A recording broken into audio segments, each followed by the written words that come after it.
नमस्कार। खबर यूपी के प्रयागराज से है, जहां पर गंगा और यमुना का जलस्तर भले ही अब धीरे धीरे घट रहा है, लेकिन बाढ़ की वजह से जिनकी ज़िंदगी प्रभावित हुई है उनकी परेशानी अभी कम नहीं हुई है। शहर में तमाम इलाके पानी से घिरे हुए हैं और वहां रहने वाले लोग अब भी राहत शिविरों में शरण लिए हुए हैं।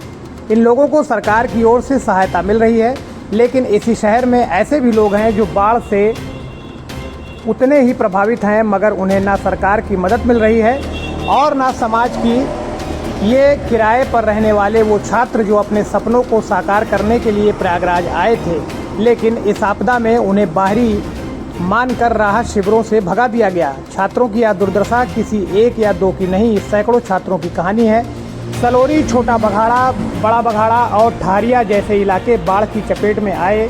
यहाँ रहने वाले अधिकतर छात्र जो दूर दराज के ज़िलों में जैसे गाजीपुर, जौनपुर, प्रतापगढ़, गोरखपुर, कुशीनगर से यहाँ पढ़ाई करने आए हैं, ये सभी छात्र प्रतियोगी परीक्षाओं की तैयारी कर रहे हैं और किराए पर छोटे छोटे कमरों में रहते हैं। जब बाढ़ का पानी उनके कमरों में घुसा तो उन्होंने राहत शिविरों की तरफ रुख किया, लेकिन वहां पहुंचने पर उन्हें यह कहकर लौटा दिया गया कि ये स्थानीय निवासी नहीं हैं बल्कि किराएदार हैं, इसलिए इन्हें राहत शिविरों में जगह नहीं दी जा सकती।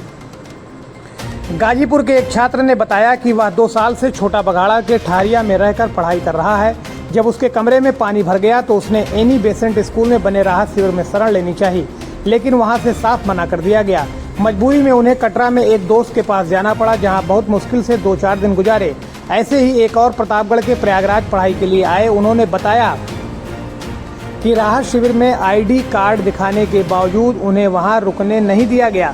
3 दिन रेलवे स्टेशन पर रात बिताई, दिन में होटल में खाना खाया और बाकी समय सामान को सुरक्षित रखने में गुजरा। छात्रों का कहना है कि किराएदार होना कोई अपराध नहीं है, लेकिन इस बार की बाढ़ ने उन्हें यह एहसास करा दिया कि इस शहर में अगर आप स्थानीय निवासी नहीं हैं तो आप मदद के हकदार नहीं हैं। ना किसी संस्थान ने उनकी सुध ली और ना ही किसी छात्र संगठन ने। कुछ छात्र नेताओं जो चुनाव के समय बड़े बड़े वादे करते थे, वो भी इस बार कहीं नहीं दिखे। छात्रों के लिए सबसे बड़ी चिंता यह रही कि जिन कमरों में वे रहते हैं वह ज़्यादातर तटीय इलाकों में है, क्योंकि वहां का किराया थोड़ा कम होता है। अधिकतर छात्र गरीब या मध्यवर्गीय परिवारों से आते हैं जो हर महीने सीमित पैसे में पढ़ाई, रहना और खाना मैनेज करते हैं। वो सुरक्षित कॉलोनियों में महंगे कमरे नहीं ले सकते और ना ही हर बार घर लौट सकते हैं। बाढ़ के पानी में उनके राशन, किताबें, कपड़े और ज़रूरी कागज़ भीग गए। जब वो दोबारा लौटे तो कमरे की दीवारें सीलन से भरी थी और हर तरफ कीचड़ ही कीचड़ था। इसके बावजूद कोई सरकारी या प्रशासनिक मदद इन छात्रों तक नहीं पहुंची। छात्रों का कहना है कि प्रशासन ने राहत शिविरों में दोहरी नीति अपनाई। एक तरफ स्थानीय लोगों को तुरंत राहत दी गई, वहीं दूसरी तरफ छात्रों को दरकिनार कर दिया गया। कई छात्रों ने कहा कि अगर उन्हें शिविरों में जगह मिल जाती तो उन्हें रात रेलवे स्टेशन या मंदिरों के बाहर नहीं बितानी पड़ती। अब सवाल ये है कि आखिर जब आपदा आई तो छात्रों को क्यों पराया समझा गया? क्या सिर्फ किराएदार होना उनके अधिकारों की छीन लेने के लिए काफ़ी है? इस घटना ने न सिर्फ प्रशासन की व्यवस्था पर सवाल खड़े कर दिए, बल्कि समाज की संवेदनशीलता पर भी सवालिया निशान लगा दिए गए। जो छात्र हर दिन अपने सपने लेकर कोचिंग, लाइब्रेरी और परीक्षा केंद्रों में मेहनत करते हैं, उन्हें मुसीबत के वक्त इस तरह बेसहारा छोड़ देना किसी भी इंसानियत के दायरे में नहीं आता। अब सवाल ये भी है कि जो बड़े बड़े दावे किए जा रहे हैं बाढ़ प्रभावित क्षेत्रों के लिए, शहरवासियों के लिए, कि हमने सारे इंतज़ाम कर लिए हैं और राहत शिविर और बाढ़ शिविर में सभी को वहां पर ढंग से व्यवस्था की जा रही है, तो आखिरकार इस खबर का क्या मतलब है? ऐसे लोग जो परेशान हैं, इस पर प्रशासन, DM क्या कर रहा है?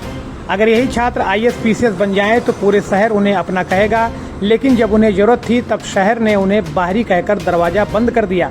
यही सिस्टम की सबसे बड़ी विडंबना है। दोस्तों, अगर आपको ये वीडियो पसंद आया हो तो आप इसे लाइक, शेयर व सब्सक्राइब करना ना भूलें। ऐसे ही लेटेस्ट अपडेट के लिए आप देखते रहिए निगाहें इंडिया न्यूज़। मिलते हैं अगले वीडियो में, तब तक के लिए जय हिंद। प्रयागराज से मनीष तिवारी की रिपोर्ट, निगाहें इंडिया न्यूज़ के लिए।